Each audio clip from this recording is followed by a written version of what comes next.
'Tis I, your old pal, King Chuck. Now, this was a very bittersweet weekend in rock and roll. Ian Watkins, lead singer of the 2000s hard rock alternative band called Lostprophets, he passed away at age 48.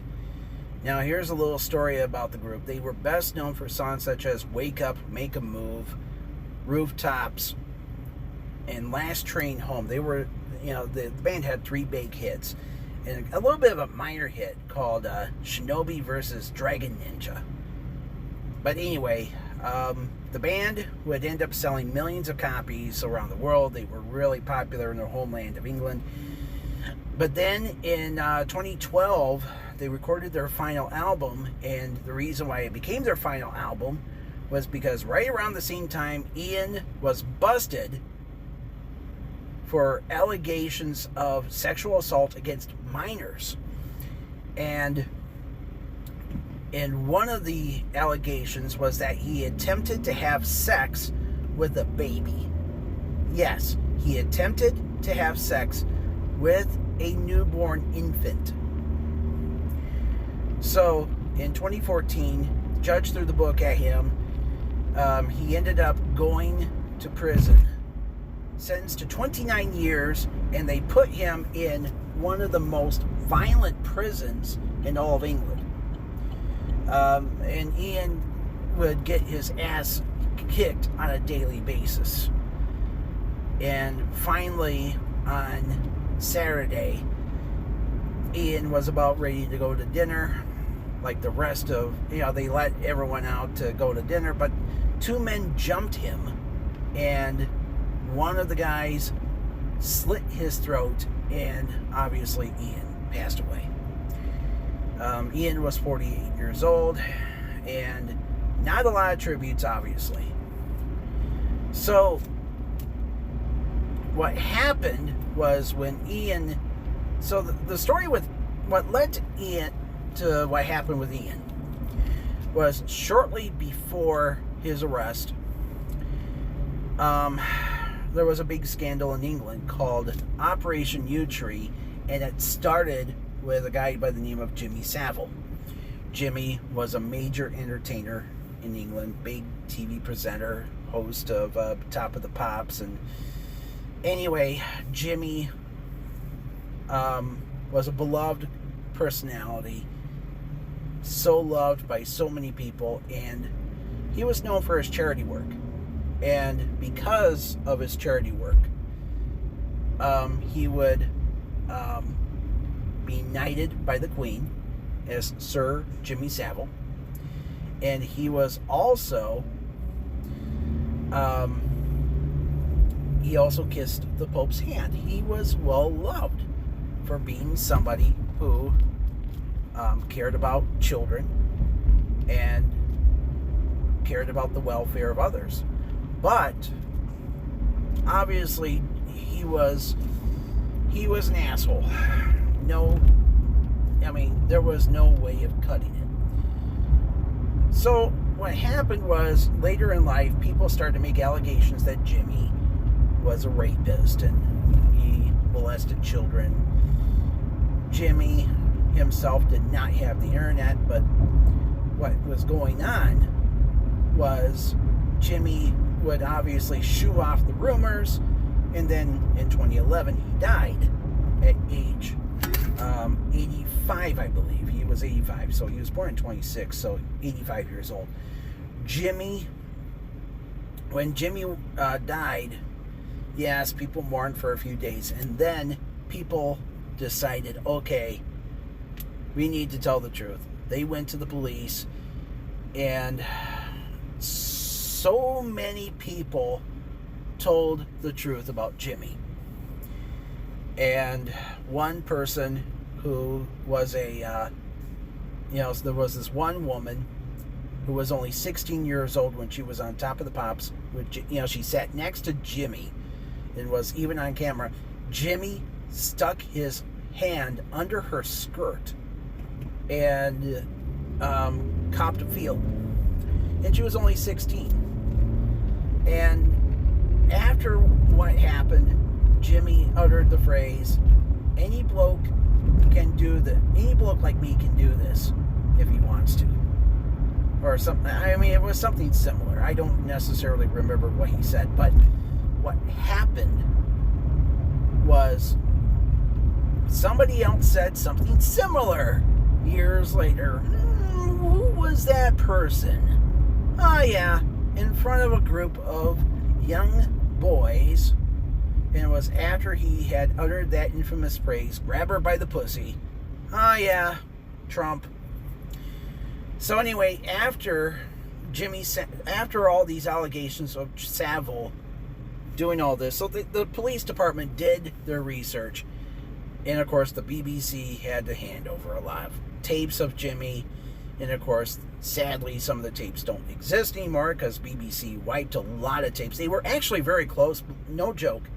They were actually very close to erasing the first couple of years of Monty Python. Yeah, and of course what happened was a PBS station in Texas wanted to start airing the show, and that's why they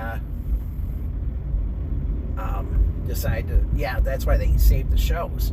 Yeah, so that's why we still have, we're very thankful to have Monty Python, but many episodes, like 515 or something like that, many episodes of Top of the Pops have been wiped off the tape, and those episodes included early performances from the Beatles and Rolling Stones, and oh my God, they erased a lot, and with a capital, a lot.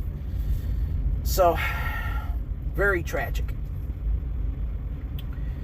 So, anyway, but they basically had enough evidence to prove that Jimmy had raped and or molested over 500 people.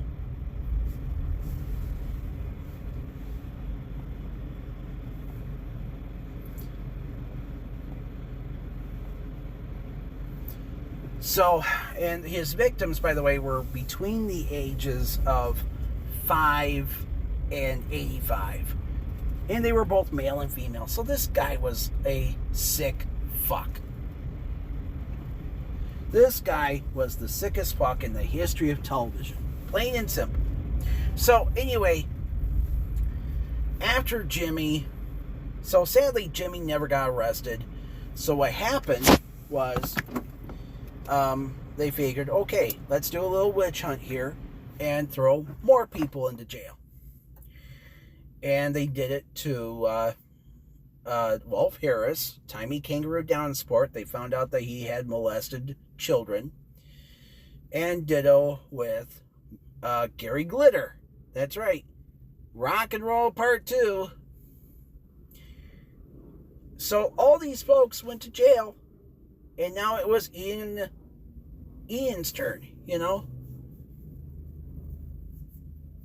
And here in America, and of course, it was the granddaddy of what happened was soon to come here in America.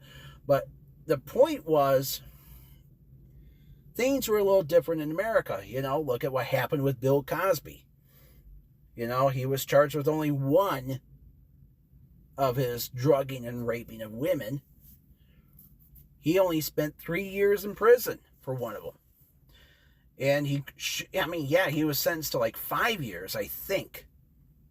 And what happened was the Supreme Court in Pennsylvania decided, let's go ahead and free him because, he signed a deal with the judge, with the court. He would testify in exchange for, he would testify in exchange for not going to jail. That's how it worked. But for others, it was a different story. Harvey Weinstein ended up in jail. He's probably, and I guess he's not doing very well, so he's gonna probably die in prison for all we know. And then, the list just goes on and on. Too many powerful people taking advantage of women and younger girls. And now we got this little thing called the Epstein list. And we all know the story regarding Jeffrey Epstein and the fact that he molested a lot of people. Yes, Jeffrey Epstein did go to jail, and, did he commit suicide or was he murdered? I mean, I think he was murdered, because of that missing tape footage, obviously. And then Ghislaine Maxwell, who was practically his pimp, trying to recruit young girls to, work for him, and,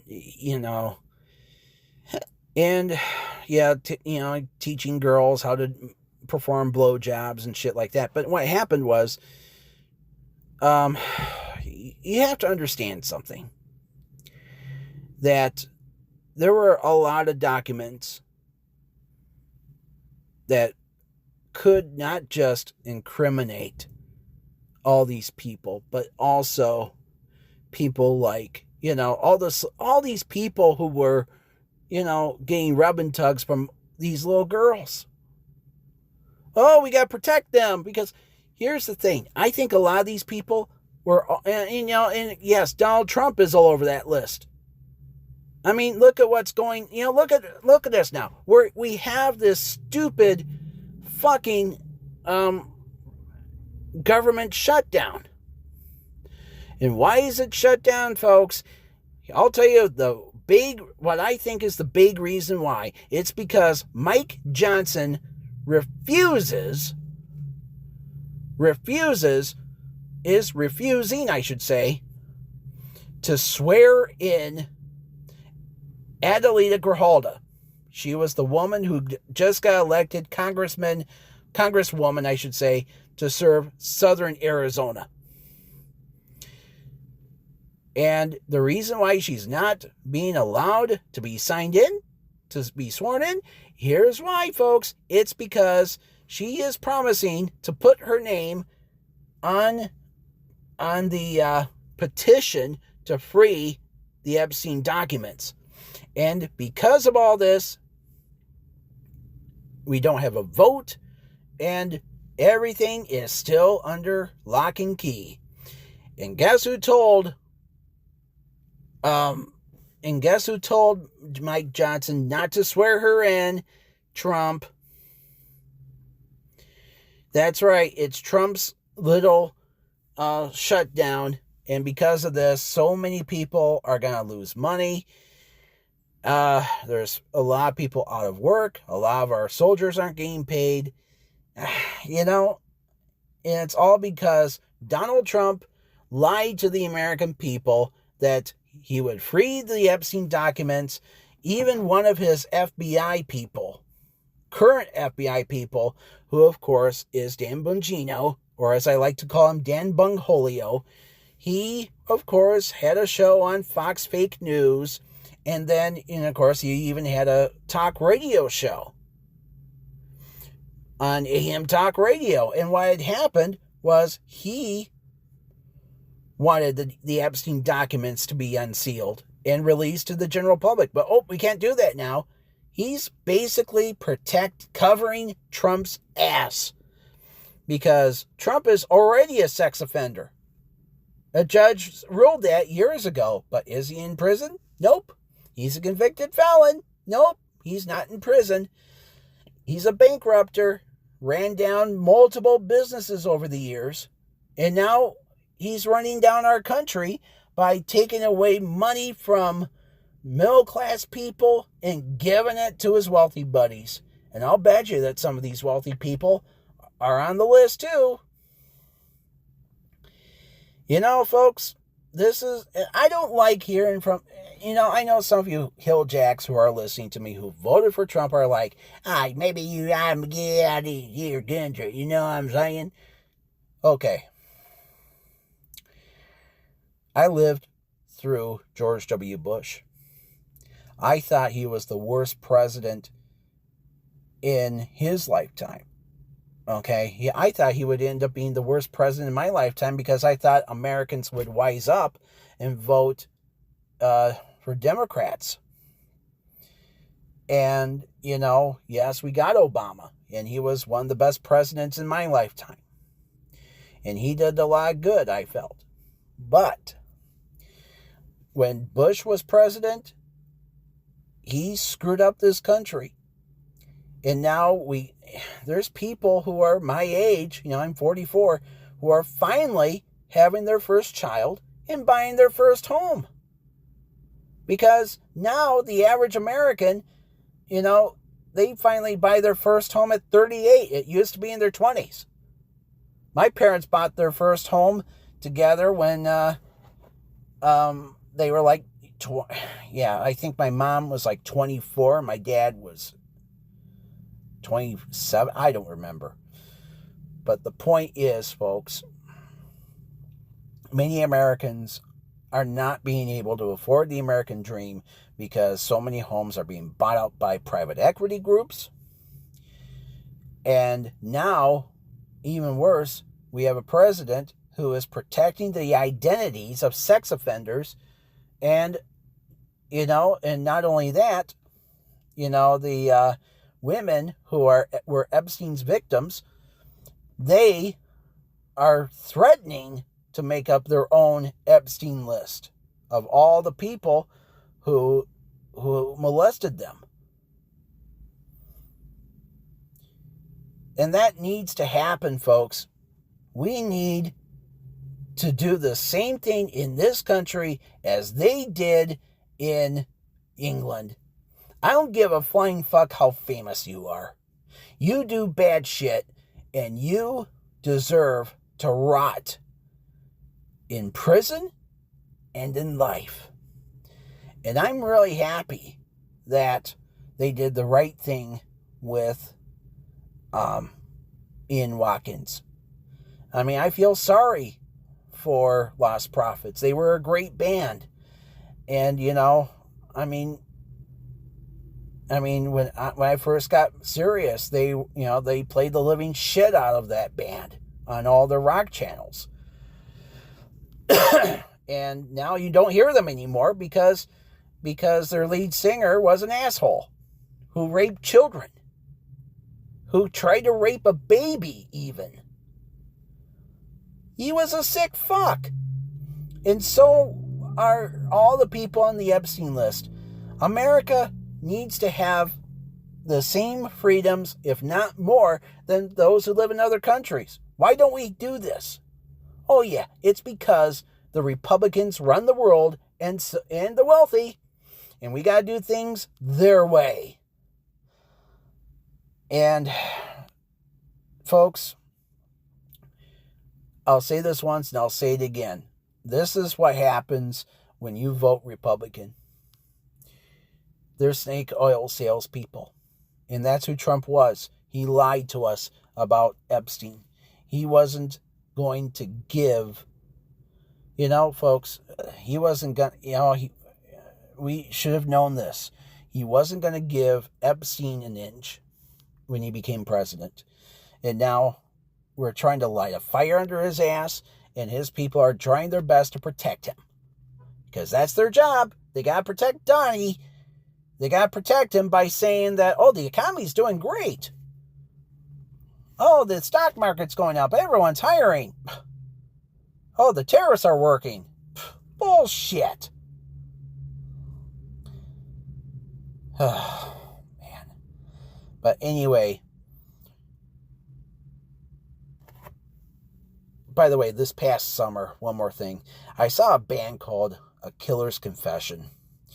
And their lead singer, by the way, was the former lead singer of a band called Mushroom Head. A lot of people call Mushroom Head rip-offs of Slipknot. Actually, I think it's the other way around because they've been around much longer. But anyway, he formed his own band many years ago called A Killer's Confession. And they played Upheaval here in Grand Rapids last summer. And they killed it. They were a kick-ass band. And, they have a saying. The band actually has a catchphrase. Save a child, kill a pedophile. And this world will be a better place without him. If you hurt a small child, for the love of God, don't exist anymore. Okay? Thank you. All right, folks. Good day. Good luck. I'll talk to you later. Keep up the good fight.